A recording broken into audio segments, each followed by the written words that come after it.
see it, Nikki. Thank Perfect. you. Okay, jolly good. Okay, so I can't see any of you now. So if you raise your hands, obviously I won't be able to see that.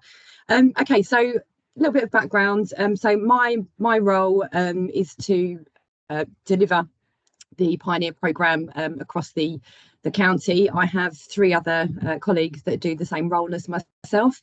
So we have Kemi Fatola, who's on leave today. We have Carolyn and Ashley that also cover North Kent and Medway. They are both on leave as well today. So this is just for me today. So our role is to work with individuals across the area that may benefit from this new pilot programme. So again, it is a pilot, so this is a bit of a fact-finding mission for us over the course of a year to see whether this programme works, is viable and meets the needs of residents across the area. So it was released in September, didn't really sort of get going until sort of just before Christmas. So it is relatively new, so you know, we're finding what's working, what's not working. So if you've got any questions I can't answer, then I will endeavour to find out the answers to those things and come back to you.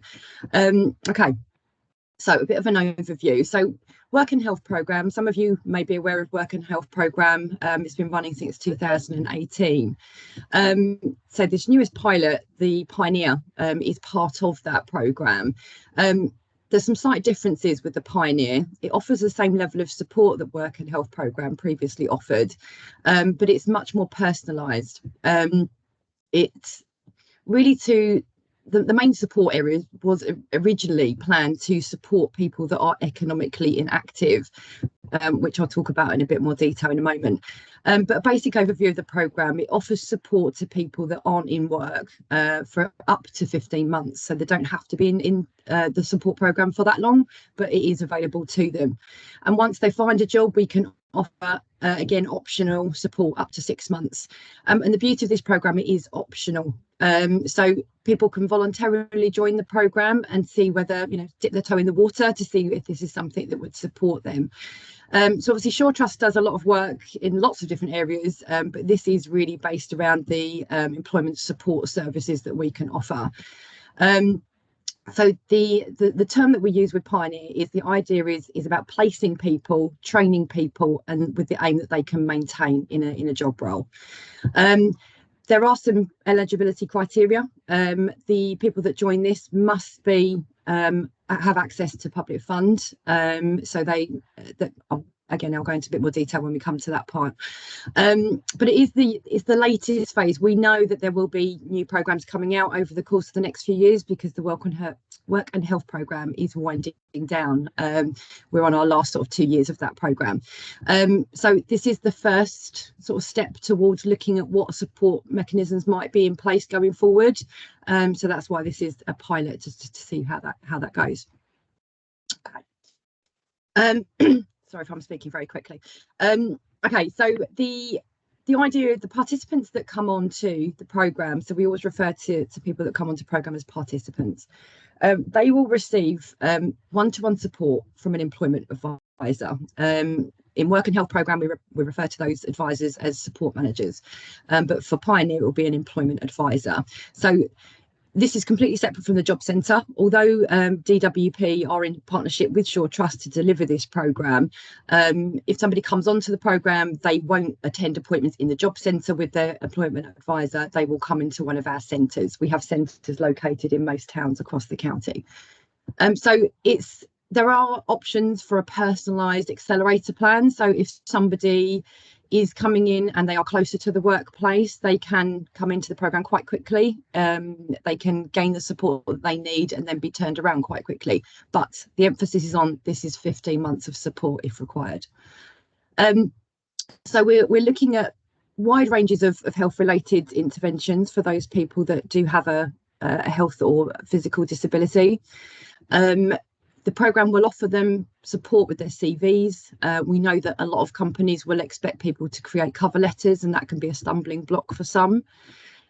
We can offer mock interview practice. So if somebody feels that they need to polish up, they can have some practice within the office. They can go through the process of how an interview works and how to present themselves. That might be sort of interview clothing, which we can support with, or it might be somebody that struggles to get to interviews. Maybe they don't travel independently. So these are all the areas that we can support with, and also the financial side of it. We know that traveling to an interview might be quite difficult for somebody that doesn't have sort of money to spare. We do offer a better off calculation. So it's really important that when people come to us, that the jobs that they're looking at are going to make them better off, and we'll be really honest about that. What we don't want to do is put people into jobs and they think they're going to be financially more secure, and actually it affects their benefits, that they end up worse off than they were. So that's really important. They will have access. We do have our own digital career platform. We offer some soft skills around sort of confidence and resilience, but there are also access. We can arrange access with partners, and also for our own careers platform if people need training specifically for a job role. There is financial assistance for travelling. If somebody has children, we can arrange registered childcare to be paid for. If somebody, say, needs to travel, whether that's mileage or bus fares or train fares, we can cover those funds. If somebody needs to get new clothing for an interview, we can cover the cost of that as well. So they do have ongoing support once they're placed into work. So it's not a case of they're in, and that's it, we leave them to it. If somebody wants to remain in contact with us, we will still contact them on a regular basis just to check that everything's going okay, or if they've got any concerns, they can air those with us, and we will sort of become a bit of a triangulation of support with the employer, the individual and ourselves, and try and work out any sort of bumps along the way. The aim is that there is career progression, so we can hopefully support people to access further training once they're in that job role as well. So if their employer particularly wants them to undertake some kind of training, and we can source that, that's something that we can support with as well. Oh, sorry, too quick. So there is a phase. Once somebody comes onto the programme, we go through sort of 6 steps, really. I'll go through the referral process a little bit later on. But once somebody is on the programme, it's a journey. I know that's an overused word, but it is a journey. The first stage is the exploring phase. So that is a very informal chat with the employment advisor, and they'll talk to that individual about what it is that they want to do. And then there'll be a full sort of explanation of what the programme can offer. We look at something called key life areas, which I'll share with you once we finish this presentation, because it's really important to understand people's needs in a wider sense, rather than just if you're not in work, you're looking for work, and how do you get there. We look at all those support mechanisms that people might benefit from, and their current circumstances, and what sort of support we can provide to help with those areas as well. Once we've done that, the next meeting would be about looking at rather than what you can't do, looking at what you can do. So it's about looking at people's potential. It's about looking at their transferable skills. What have they been doing? They may have been a long-term carer at home, so we can look at the skills that they would have developed in that role, where they can transfer that into a workplace. So we'll look at a vocational profile to see what kind of things would be suitable for them, and it might be sort of realigning some career goals with some first steps. There might be some initial steps that somebody might need to take before they can reach their long-term goal. So we look at their USP, their unique strengths, and also try and then match what's out there in the job market currently. We might have to manage expectations. Sometimes we do. Some people might have a job goal that it's going to take a longer journey to get there, and they may need to go through some other processes, or it may be once they're in a company, they could look to perhaps go through the promotion with that company to reach their ultimate goal. The guidance that's offered, so we have a number of specialists on board, even with self-employment. So if somebody wants to go into a self-employed role, we have specialist team that work with that individual to create a business plan and to explore the avenues around that.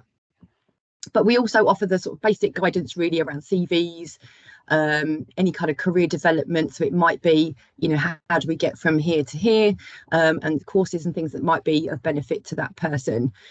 And then hopefully by the end of the first couple of months in the programme, and again, this will be different person to person, and we're not going to push anybody beyond their capability, or to make them feel that, you know, things are racing ahead too quickly. So it is very much led by the individual. So within that 8 weeks, we can start to look at job searching. If somebody again feels they can go into work quicker, then obviously we'll speed that process up. But again, it is very much based on the individual needs. So we'll look at what's out there, and we'll look at what application processes there might be, their confidence levels with doing that. We can support with applying for those roles, and quite often we can match with our employers. We can have a bit of a session where we pull people from our caseloads, and put those people in front of an employer that may, I suppose, streamline the activity. So sometimes I think if you apply for a job with some employers, it's a very lengthy process and people can fall off along the way. So we can support with that full process, and then also support with you know, getting in front of the employers themselves. But it's just to make sure that people have got that full sort of preparation before they take their next steps. So the tailored job matching. So we have numerous in different areas. We have a wide source of employers that we work with. Some of those employers, well, all of the employers that we work with are disability confident, but some of those employers are looking specifically for particular people with certain sets of skills, and they may actually benefit from people that maybe don't have significant job history, so they want to be able to mould them into the employees that they need. And we have some really empathetic employers, and we work with, I won't go through the full list of employers that we have on board, but we have some employers that work specifically with neurodiverse individuals, and again, we will make sure that during the assessment processes that person is able to then meet with the appropriate employer. So we'll make sure that individual is able to sort of see what roles there are available, and be able to sort of look at their own interests, what it is they want to do, and will that job role, will that company align with their, you know, with what they're expecting.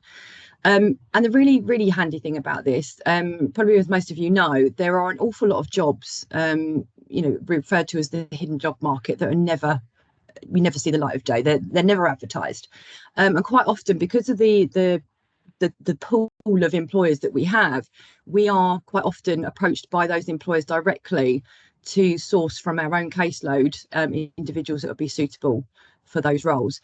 So it gives another option to people. So I've already mentioned the extensive employer network. Again, it's a huge array of industries. You know, we have so many different people on our caseload that have very, very different interest areas, and sort of requirements. So hopefully, you know, we will, working together, be able to find something that is suitable and aligns appropriately.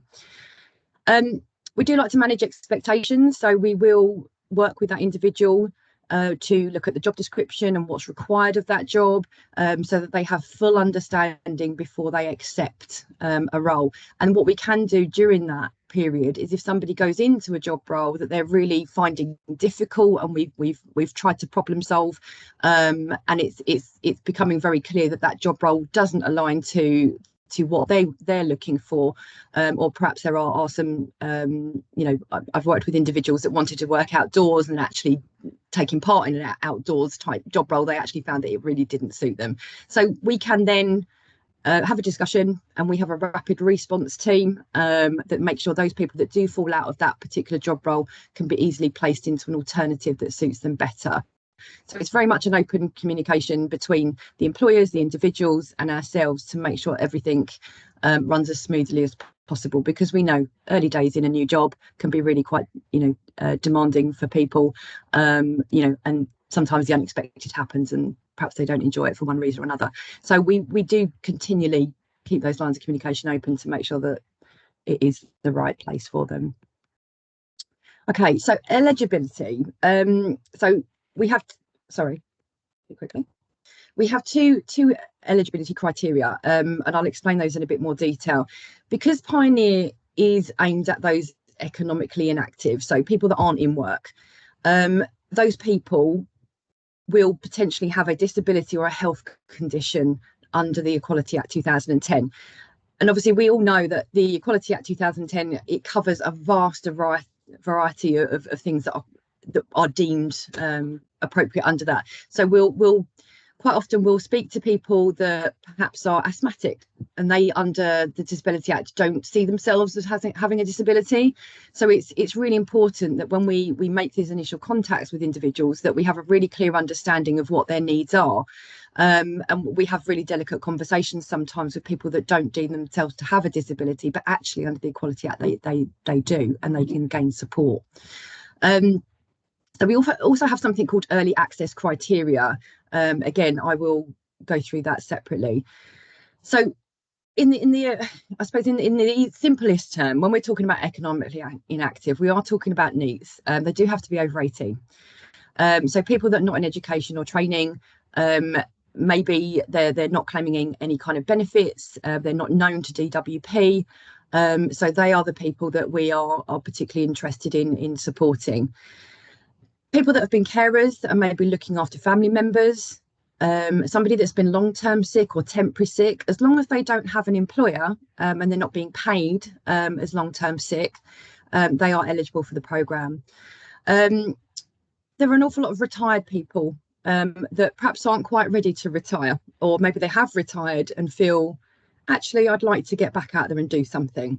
So we don't have a minimum requirement of the amount of hours that somebody works. So somebody might want to work part-time, maybe just a few hours, or they might want to work full-time. So again, we can have that open conversation. So the programme was really designed to look at this cohort of people, because we know that is a hugely skilled pool of individuals that sometimes, you know, aren't tapped into, and you know, employers would you know, really value the input that some of those people can bring. There is a huge list. This is only a very, very sort of short snapshot of it, but I will share a larger list with you at the end. So the other group, the early access group, which I'm going to talk to you about in just a second. Eligibility, we do have to make sure, because when people go through the referral process, there's a couple of steps. They will have to go through eligibility checking. So if somebody is known to DWP and they are claiming a benefit, as long as they are claiming, or they come into one of these following groups, we can support them. If somebody is on JSA, they're probably going into their job centre weekly, they may be on more of an intensive work regime. In that case, they probably wouldn't be eligible for the programme. So it's for those people that don't really have any work requirements. They're claiming benefits, but they're not having to go and seek work. But there are a huge variety of, you know, case by case situations. So again, it is very much having a conversation just to check that eligibility with each individual. Some may fall under a slightly different bracket. So people that are inactive, excuse me, they're not in those intensive work regimes. So if somebody was on another programme, for example, Restart, that programme's aimed at in sort of an intensive work regime. And again, obviously that's a mandatory programme where people are needing to find work. Otherwise, there is potential to be sanctioned by the job centre. So this programme isn't aimed at those individuals. This is very much a bit of a sort of warm handover into the workplace without it being as I classified as intensive, but it's encouraging. We want to motivate people that aren't working to see the benefits of working, but again, very much at their own pace. So the early access criteria. So this is very important. If somebody doesn't have a health condition or a disability, doesn't necessarily mean they can't come onto the programme, because we have this early access criteria. So this is the full list. It has been updated quite recently. We have another edition, which isn't on here. So if I just run through some of these briefly. So if we are looking at somebody that is an ex-offender, we will support those individuals on the programme. We may have to be aware of some of their conditions. So we will be very sensitive about how we work with that individual. But absolutely, if they've been an ex-offender or they are an offender, they can come onto our program and we can support them through that process. The same as with carers and ex-carers. If somebody is caring for somebody and they want to find their own route into work, maybe they care for somebody, you know, a couple of days a week, and they're looking for something for themselves on those other days to maybe build a career. Or they may be somebody that's cared for somebody that's passed away or no longer needs care. And they may be looking for their first steps into the workplace. They may never have worked. Somebody asked a question the other day about the carer situation, and they asked if they are a carer, while they're on this program, if the person that they're caring for requires care in their absence, would we be able to fund support for that? And no, unfortunately we don't. It's very much if somebody was caring for somebody, you know, perhaps 15 hours a week, and they're looking to sort of, I suppose, fill the rest of their week with some work related activities, that's where we could support. Somebody that's homeless, we're working with a number of the councils around identifying homeless individuals, and we are really keen to support those people to be able to, you know, create steps into a more positive future.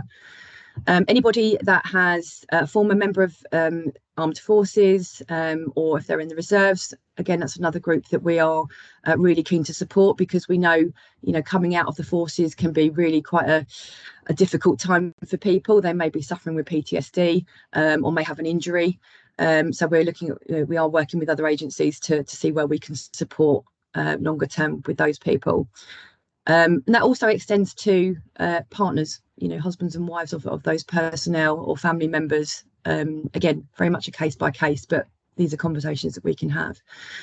Somebody that's had drug and alcohol dependency, you know, all of these things do create that barrier into work. So we will work with other agencies as well to see what is the best line of support that we can offer, and it needs to be at the pace that individual is happy with. So if somebody is still having issues and still needing to attend appointments and things, we're going to make sure that whatever we can do to support that, we don't want people to stop doing those programs and accessing that support by going into work. We want to make sure that things work, you know, in parallel. Care leavers, anybody that's coming out of the care system, we know can be a bit of a scary time for those individuals going out into the big wide world, and being able to access appropriate work support is, you know, it's really hard to find. You know, lots of cutbacks that we're all aware of has meant that those support services do abruptly end. So we have been, you know, doing some work again with KCC to see where we can support care leavers. The same with refugees. Again, these are very much case by case, but we will support as much as we can, but it does need to be stated that these individuals do need to have recourse to public fund. So as long as somebody you know, had the national insurance number and they would be appropriate to claim, then we can support them. Anybody that's been involved in gangs or serious violence, and unfortunately we know that this is something that's been on the rise over the last few years, so it's a case of giving those people a better choice, really. So if we can persuade those young people to step away from that culture, and we can offer them support into sustained employment that's going to give them perhaps, you know, or motivate them to raise their aspirations, we absolutely, you know, want to be able to target those young people. The same as those people that are survivors of domestic violence. We know again that's, you know, if you've been through a very difficult time, having that support is going to be really important to be able to make those steps forward. So we're working with a number of the domestic violence charities to sort of be able to support those individuals. Again, same with evacuees and resettlers, Afghan resettlers and Ukrainian evacuees. Again, we are working very closely with them. And it's just to be added that the Pioneer programme doesn't just cover Kent. So if some of these individuals may have family or they want to settle in another area, this programme does run into sort of Essex, Norwich, and some other areas. We are classified as CPA 5 area, so it's the home counties. There are other areas that we can support in, because we find sometimes with care leavers they may come from a different area of the country, so we want to make sure that we can still support them, and if we can't, then we'll signpost to the programme that is suited to them in their own particular area. Okay. Oh, sorry. Okay. So yeah, so overall, the key objective is finding, jobs for people that are the right jobs, and we're not going to rush anybody. So the comment here about the right times. So we want to make sure that people are prepped and ready, and it's appropriate for them to go into work. The 15 months can be utilised till its full extent. There's no quick fix for a lot of people's current needs, so we have to be really empathetic towards that, and our advisors are well aware that it will be very much a different case for every individual, and the program is individualized, it's bespoke to every individual that comes onto the program. So we want them to be able to explore some options, maybe things they haven't explored before. We want to, if people are ready, give them access to employers within the first month, but again, that's very much on a case by case. And make sure that they have got that personalised support, they've got that good CV, and I think that's one of the key things that we're finding is lack of, I suppose, qualifiable CVs. We're seeing a lot of CVs that are quite empty, they haven't been updated, and obviously that's the first advert that people see when they approach an employer, so that CV needs to be top notch. So that's one of the priorities that we work on. We also offer careers guidance. So if somebody's not sure how to get into the career that they're hoping to, then we will give them the support that they need, and we'll give them and show them the steps. We work with NCS, so we signpost for any support needs there, and we have a huge team of specialists that can give advice on specific areas. Most of our advisors come from a variety of backgrounds, so they are well versed in being able to give that guidance. And it is about upskilling and moving people forward, so it's all about progression. And it's a voluntary program, we hope that the individuals that come onto it are motivated and they're in a position where they're ready to push themselves forward with our support. Okay, has anyone got any questions at this point before I carry on? I haven't lost my voice yet. Okay. Oh, there's a hand up. Mark, I saw your hand first, sorry. Hi, Nikki. Hi, Mark. How are you doing? All right. I'm good, thank you. How are you? Nice to see you. Right. Yeah, and you. It's a really good summary of everything you're doing there. Well, thus far and stuff. I did have a question around finances. So you talk about financial support. Can you talk to us a little bit about, in a bit more depth, about what that financial support looks like, and what are the parameters and criteria? Okay. Yeah, I mean, if somebody is going to a job interview and they need bus fare, train fare, mileage payback if they're driving, all they have to do is supply their receipts, and we will reimburse them. We also are aware that some people will have childcare issues, and one of the questions that's come up previously is that perhaps a family member or somebody else is going to be looking after the children while that person goes to a job interview, or maybe while that person goes to work. The really important thing, it does have to be registered childcare for us to be able to claim that money for them. So we do make that very, very clear. So if somebody's going to go into a job role where they are going to need childcare, or they're going to need to reclaim that money, we have to have that really honest conversation.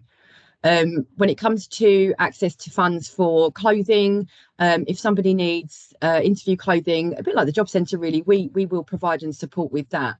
If somebody in their initial sort of first weeks at work is going to struggle financially, again, it's very much a case by case, and we do have to look at the finer details.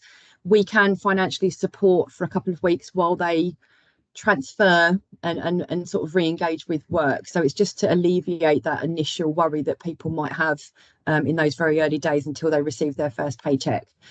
Things that we again, it becomes very much a showing commitment. We've had some individuals that have questioned before they come onto the program, they want to perhaps go and do an SIA or get a license for something. Mm-hmm. We don't say yes immediately, because what we don't want is people come onto the program, they're on 1 week, they get their license, which obviously could cost hundreds of pounds, and then they disappear and then they don't engage with the rest of the program. What we want is people that are going to come onto the program, they're going to commit to the program that we've worked together to create, and then if they do need a license and there is a job role at the end of it, we can fund.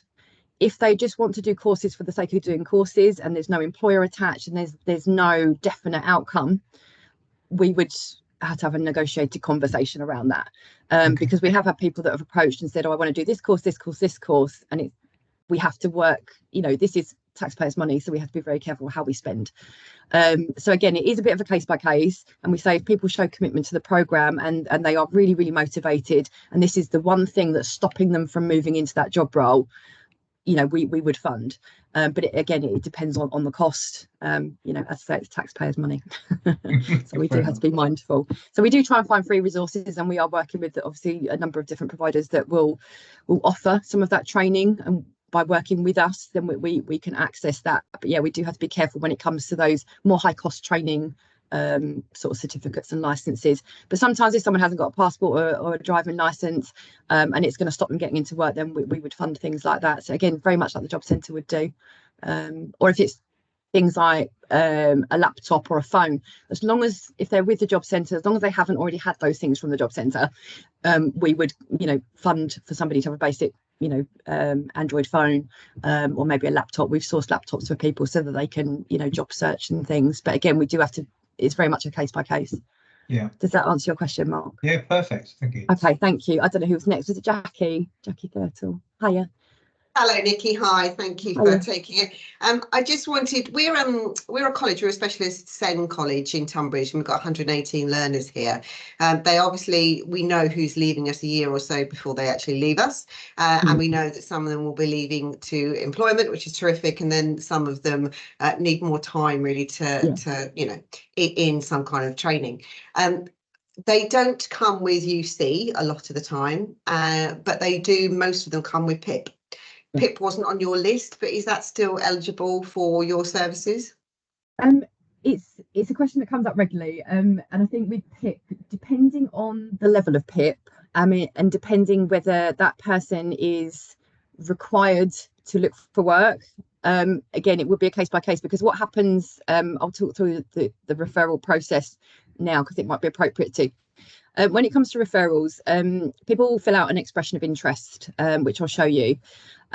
Once the checks are done, our CS team, so our customer service team, will then contact those individuals, and they will go through a series of short questions. Then all checks are done by DWP. So if somebody is claiming PIP, for example, the checks will be done to see whether this is the most appropriate programme, because Pioneer being the pilot programme, sometimes what happens is somebody's not appropriate for Pioneer, but they could access work and health programme. So it's hard to say a definitive yes or no. I have had people that have come onto the programme that were claiming PIP, but they had no work-related requirements, so they were absolutely fine to come onto the programme. But again, it's difficult to give one blanket answer. But just to alleviate, we have, as Mark will know, and some others that may be on this call, we've had conversations around, my background is sort of education training and SEN. We're all aware of, EHCPs, those individuals, they run out, they turn 25, and then suddenly, there is a huge gap of that support. So what we're finding is with the cuts and things, and obviously colleges, those funds that used to be there for employment support sometimes are sadly no longer there. So what we can do with those individuals is we can support them at the end of their educational journey, if they need that employment support to look for work. So those people that have been on maybe supported internships, haven't secured a role going forward, or maybe they're coming to the end of their educational journey and there isn't something for them to step forward into. So what we can offer with Pioneer is that next progressive step to a large number of individuals. Brilliant. So how would we get them to you, Nikki? Because I could probably pass you over a good sort of 8 or 10 now. Okay, so some of the SEN colleges that we've been visiting, it's very much led by what you would like us to do. We have been and done some face-to-face presentations. We've done some very short sort of, I suppose, we can do one-to-ones. If somebody feels that actually that would be most appropriate, we can absolutely, if you've got one person or 10 people, we will come and chat if we need to. Some of the schools and colleges that have approached us have asked us to do a brief presentation. Some have asked to do small groups. So we are very much led by what you feel would work for your current learners, because you know them better than anybody else. If it is a bit of a one-to-one where somebody just needs a brief overview of the programme, they might need their parent or carer there, if they are their designated person. So again, we'd arrange that with you to see, what would be the most appropriate. because it's actually a pretty simple process. I mean, if they're known to the job centre, they can do it through their work coach, but you know, we can do it potentially quite quickly. Would it be yourself that I get in touch with? Yes, myself and Kemi. You can contact any one of us. I'll share all 4 names with everybody. Thank you. Excuse me. God bless you. So no, it's only started yesterday. So myself and Kemi, we predominantly cover East Kent. So we'll go anywhere from sort of Sheerness to Canterbury, Ashford, Folkestone, Dover. But our colleagues that cover the other side of Kent, we all work together really, because we know that a lot of the provisions cover, you know, the whole area. So it's hard to sort of pinpoint, you know, who's going to talk about which areas. So we're all happy to take those inquiries because we all complete the same paperwork. But if a school is in Tunbridge, for example, it would probably be my colleague Ashley that would want to come and have a chat with you. And the initial step is just an expression of interest. So but I'll follow this conversation up with an email then, and then we can go through the nuts and bolts. Fabulous. Yeah, okay. Perfect. Wonderful. Could I just sorry, sure. Hi, I'm Tracy. Could I just ask, when they submit their form for an expression of interest, I know it's going to be varied, but just on a time scale, how quickly is the process from you receiving their expression of interest to then setting up the meeting to actually enrolling on the course? Okay, so as soon as the expression of interest, I mean, I went to a careers fair on Wednesday, and somebody filled out an expression of interest on that day. By Thursday afternoon, they'd already had a call. So right. Our customer service team do it. We say up 48 hours is our maximum, really. So it's usually, you know, as soon as it's submitted, they'll try and contact them straight away, and they'll make several attempts to contact that person until they, you know, get through to them. So it might be over a couple of days, depending on the availability of the person that's expressed the interest. Once that's done, and they are deemed to be eligible, the next check is it's sent to DWP for checking, basically. That sometimes can slow down the process. They have up to 5 days to speak to that individual. So, and it's 5 working days. If they are deemed appropriate and eligible for the programme, the whole process could be wrapped up within 7 working days. But again, it depends, because if an individual, we had a case this morning where an individual needed to provide proof of documentation and they hadn't provided that. So if that is one of the requirements, and the individual themselves doesn't supply it, then obviously it can slow the process down. But if all the documentation's in place, and they are known to DWP, it should be just a sort of 5-day turnaround. So again, that's what we're working with, and that's what's been working. So I've not known of anything to drag on more than 2 weeks, but that's usually because someone needs to supply some information. So if we did have a student that was eligible, can we put them forward whilst they're in education? We've had a slight change. We've had an addition to the programme on the early access group, and this has only come about in the last few days.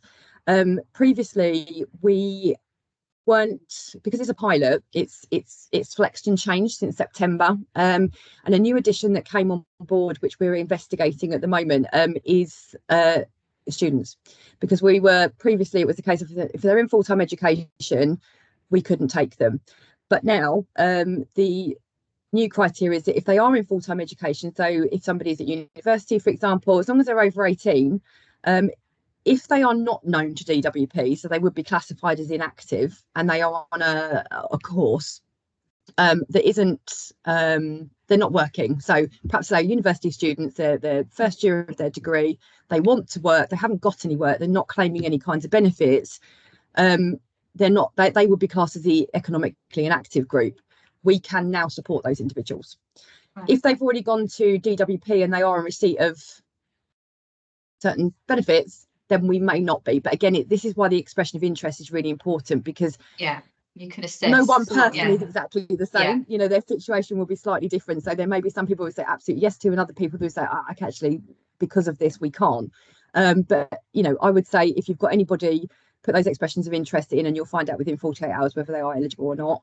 But again, this is a new addition, so it's very fresh to us. Just, you know, sort of the end of last week. So but yeah, it offers more support to a wider range of people, which is fantastic. We just need that with interest form, don't we? Right, be prepared.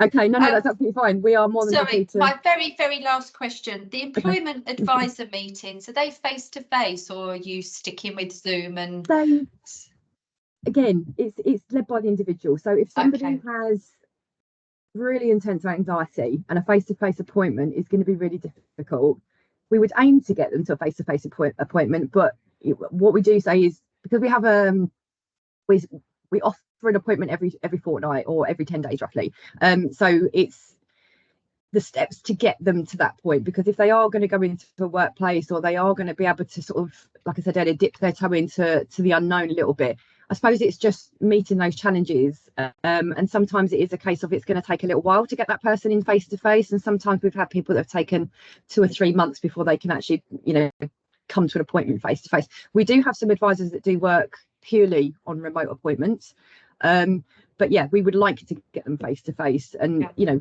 that's our preference, but again, it can be negotiated. So okay, thank you very much. Thank you, Claire. So yeah, I was just wondering, would your participants be able to be referred out to like the likes of ourselves before trust to obviously attend if they showed an interest of the employability or well-being or climate change that we're doing in London at the moment? So they would be able to, if they obviously said, oh, I'd like to do this, this and this, obviously we should be able to support you on that journey for them, definitely. Yeah. So your offer, obviously you offer the functional skills, the multiply. If we've got participants that need to upskill, and we know that, you know, that is a huge barrier for a lot of people that are trying to access work, is employers want basic skills, and some of those people might not have achieved, you know, sort of exams at school. They might not have been in a classroom for a very long time. So we absolutely promote the benefit of them becoming, you know, sort of better skilled, you know, not even just for their, you know, future work purposes, but also just for themselves to be able to, you know, build their confidence, be able to support their children perhaps. So but yeah, if there are short courses that other providers are offering, we're keen to partner with those to be able to upskill the people on the programme. So as long as they're not on the Restart programme, then they can access our programme as an alternative. Super, thank you. Okay, thank you. I've got Claire, I can see. Thank you. Thanks, Nikki. Just 2 questions from me. One of them very similar to Claire's, in that the organisation I work for, we're a non-for-profit organisation working on community wellbeing, and we've had some funding recently to work with the DWP on a programme around life coaching, the 12-week programme of support for people who are economically inactive. I've referred through their work coaches, but are looking for some support around maybe dealing with anxiety, or you know, it could be you know, other sort of mental health needs, or just confidence to get back out there. We've been doing some work with some specific cohorts, and again, I don't know if that might be of interest to some of your clients. We'd be happy to share some information with you if it were. And my second question was, are you available? Is this available in all districts of Kent? Yes, as a service. Yeah. Okay, that's great. And yeah, just let us know how we contact you then, if it's something that you'd be interested in finding out about, how we might link up, please. Yeah, I mean, I think the only, obviously without knowing full information, and I'd like to talk to you afterwards, is obviously if there is DWP double funding issues. So if they're on a DWP funding programme, I'm not sure how that's going to work, but obviously to look at the specific details. I'm thinking in terms of separate cohort, if there's a separate cohort that would come through your programme, and that we could support with for additional, you know, funding from elsewhere, for example. But yeah, it'd be good to have a chat about that. Yeah, absolutely. It'd be good to sort of hash that out. Yeah, perfect. Thank you. Lisa, I can't see you. Oh, hi, sorry. I stepped away from the camera for a moment there. It's okay, that's nice to see. Really excited about this. It sounds fantastic. So a small introduction. I work for Every Turn Mental Health, and we are one of the providers of NHS talking therapies. Right. And as part of our service, we actually offer employment advisors to our patients. But I think it would be really interesting and beneficial to maybe get our senior EAs, you know, into a little chat meeting to find out more, because you offer more than we're able to.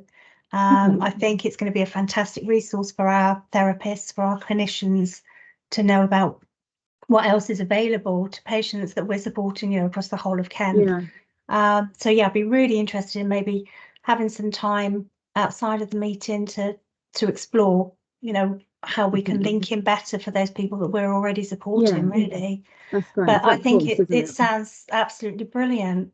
Yeah, really excited. Yeah, it's a real passion project. For those of you that I have met in various meetings over the last little while, myself and Kemi, you know, for us, this is a real passion project for us, because we feel that this gives and offers so much that hasn't been offered previously. And we know that there are so many people out there that would be desperate to work and want to make those changes, but just don't have the support network to be able to do that. And also it's quite scary. You know, those individuals may have never worked, and you know, the carer situation is such a perfect example of people struggling. They lose their role, they lose their purpose in life, and feel like they're absolutely of no use to anybody, which is heartbreaking and shocking, but it's very, very common. And if there's that, and I think you've just got more. We know ours is DWP funded as well. There just seems that you've got more to offer people. So really, I think it's really interesting, really exciting. Thank you. Yeah, I'd be really, really keen to chat. So we do have a health and wellbeing team, and we, you know, sort of our advisors in office, you know, won't particularly specialise in a mental health condition, but we do have advisors that we can refer people onto. But I think the beauty of this is because it's voluntary and this offers choice to people, you know, because if somebody is to come onto the programme and they've been on 2 or 3 months and they think, oh, this isn't quite right for me, this is not what I expected, I'm not ready for this, they can just disengage, and there is no issue with their benefits. They're not going to be, you know, sort of sanctioned. That fear factor is taken away. It's supposed to be a really supportive, you know, very much led by that person's, you know, I suppose it's helping people push forward, but at a pace that they're happy with, because what we don't want to do is, you know, sort of be pushing people along too quickly and then they drop off. And I know lots of you that I've spoken to, you know, we've discussed about momentum, and I think that is really, really key, is when you've got people on a program and they're doing really well. So some of those guys might be with you already, and it's what are their next steps, and if they are to then finish whatever they're doing with you and then drop off, it's really hard to get that momentum going again. So we want to catch them before they fall. So that's why I said we're really keen to work with, you know, those individuals that are coming to the end of, you know, they're coming out of care, their EHCPs, you know, going to see the support that they get there. Excuse me. So, you know, it offers that other arm of support for another 15 months, and with the potential of another sort of 3 to 6 months on top of that, depending on what they need. So it's security. So yeah, really, really keen to discuss with anybody afterwards. I will be sharing my email shortly. Thank you. Mark, thank you. Sorry, Nikki, mine's a very quick question because I know we're running out of time now. So obviously you've spoken with Jackie at the Wonderful Oaks, and myself, we've met and we've gone through this already, and everyone else, you're also wonderful, by the way. It's not just picking out Jackie. But the question I have is around support. So we work with and for people with learning difficulties and autism, as you're well aware, and your coaches, your specialists who go in running this program. I was wondering, I know you've got a depth of understanding and knowledge and experience with SEND and autism, but what sort of levels of understanding and training have the specialists that are supporting people, do they have with learning difficulties and or autism specifically? Obviously, if we're looking through the whole process of progressing people through to you. Yeah, I mean, the beauty of the advisors that we have on board, a lot of them have got lived experience, so they have come through difficult times themselves. A lot of them may be neurodiverse themselves, so they will have a level of understanding. But we are sort of offering, you know, we're constantly looking at our sort of staff team to sort of see what training they might need, whether that's autism awareness, you know, sort of awareness of the Equality Act. There's continual training that's offered. We have, you know, quite extensive training that is part of our induction program. So when it comes to having that empathetic approach, we do work with Genius Within. So as soon as somebody comes onto program and they are identified as perhaps needing specific support, then that's where we reach out to our partners and parts of the organisation that do have that, you know, specialist knowledge if the advisor, you know, lacks any sort of personal knowledge. And also what we can do is if somebody if I think the really good thing that Kemi and we're able to sort of speak with the individuals before they come onto program, we can identify prior to them having that first appointment. So hopefully if there is anything to be aware of and we need to be sort of sympathetic to, then that will be made aware to the advisor before they come onto programme. And really importantly as well, that when those individuals come to those face-to-face appointments, if they need someone to come with them, then that's absolutely fine to support them. We would hope that eventually that wouldn't be needed once people become more confident with the process and get to know their advisor. But the really good thing is once they do have an advisor, that advisor will stay with them throughout the entire programme. They won't chop and change, so they won't need to explain and get to know somebody and then change to somebody else.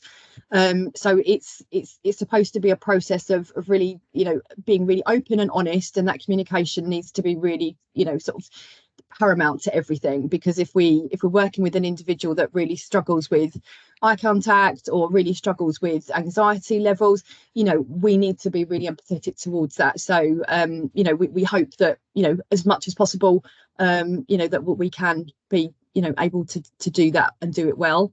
And again, we do have sort of specialists on the team that are specialists in their own field. So but again, it's always, we're always training, we're always upskilling. So yeah. And again, anyone can, you know, sort of come to me with any sort of queries and concerns. I work quite closely with all the teams, and if they've got, you know, people on their caseload that they not quite sure how to work with them, then, you know, we work with them to make sure that we can support them as well. So Okay. Thank you. Thank you very much. Jackie. Sorry. You obviously, this is quite a digital accessible kind of program, which causes all sorts of problems with our guys that have SEN. I just wanted to make you aware that we're at the Oaks, we're doing some work. We work with 32 different free apps. So those apps allow young people like ours to access the world and access things like Immersive Reader, Google Lens, you know, all these things that are which anyone advising them should be aware of, I believe, yes, because it would make their lives a lot easier. So we do our training ourselves, which is all free. We don't charge for any of our training. We just took it to BET last week with our learners, and our learners taught them. So I think it would be really lovely if anyone on the call wanted to actually go through a bit of training with us, so that we can teach those apps that are free, that are out there, that are amazing and actually do change the world for our young people. Then please get in touch with me, and we'll put you on the accessibility showcase. We're a Microsoft college, the only Microsoft SEN college in the world. So we're proud of that, and we're shouting it from as many treetops as we can find. Yes, and I'd like to congratulate you, because you I think you kind of pioneered reverse job fairs, didn't you, some time ago? And yeah, hugely, I think it's an amazing, you know, sort of a very different experience, but everyone's welcome for a cup of tea here, aren't they? Yeah, everyone's welcome. And we've got this year's event just around the corner as well. Yeah. So okay, I'm very aware that we are close to time, and there's so much more I could talk about and share with you. But I think probably from sort of going from here, and there's quite a few comments and messages and queries and questions that come up in the chat as well. So it may be we have to try and capture those. We have got a couple of minutes left. Anna's still got her hand up. I don't know. Yeah, sorry, I can't see everybody. There's lots of faces on my screen. I can't see the entire list. So yeah, Anna. Yeah, so you may have already asked this, and I'm sorry if I missed it, but where people aren't getting any response from their work coach or whoever they're engaged with at DWP, but they do fit the criteria, can they self-refer? Like, yes. If we've got, so absolutely, yes. It's a QR code. I know we're really close to time, but if I can just share these with electronically with anyone that wants to, but I'm really keen to have a discussion with anybody as well, because again, the beauty of Pioneer is you can self-refer. If somebody wants to go into the work and health program, it has to be done through their work coach, but this is fantastic, because it gives people that autonomy to be able to make their own decisions and choose to do this without the input of DWP if they don't want to. So it is just a QR code which takes you to a really simple sort of 5 basic questions, sort of name, address, national insurance number. And then if people aren't tech savvy and they can't use QR codes, then we have a free phone self-referral number. But if anybody's sort of unsure and wants to just contact us in the first instance, then we'd be happy to sort of go through that referral. I've got numerous phone calls booked this afternoon to go through the referral process with individuals that didn't feel confident to do it on their own. And we are happy to fit, you know, with what's needed. Like I say, we can do group discussions, we can do individuals, I can, you know, do Teams calls, phone calls, whatever we need to do to get people, you know, sort of onto the program. So we're happy to be really flexible. But yeah, I mean, what it would be great to do, so obviously Mark, with this recording, just to anybody that's got any questions that we haven't answered, because we are now over time, I'll sort of reach out to those individuals. If everyone's email addresses are there, I can see them. And I can share slides, I can share the trifolds, any of our marketing material that you could sort of peruse at your own leisure and digest, because obviously, you know, you've had just me talking lots. So yeah, I'm happy to do that, and you know, sort of just let me know. Thank you. Also, I know a lot of you do connect with me on LinkedIn, so if you don't get any joy from emails, then you can always drop me a message on LinkedIn if it gets missed at all. So I'm happy to pick up things there. So I think I've connected with a lot of you via that avenue. So thank you. Sorry, we have gone over. So much more to talk about. Any final questions before we head off? It's probably a silly thing to say, isn't it? Because we could be here for another half an hour. Lots of applause, which is really great to see. Yeah, thank you, everybody. I was really nervous about today. I'm not used to sort of unknown quantities of people and losing my voice. So yeah, thanks very much for coming along. I really appreciate it. I'm sure you've all got very busy days, so I do appreciate an hour of your time. So thank you so much, Nikki. That was really helpful. I have popped a link in the chat for a very short feedback form. So if you're happy to complete that for us, that would be really helpful. Thank you. And like I say, we'll share out the slides and the answers to some of those last questions by email. Perfect. So, and hope to see some of you on the next ReferKent call. Yeah, thanks everyone for joining this Thank afternoon. you. Thank you, Thank you, Nikki. Thanks. Thank Bye, you. everyone. Thank you.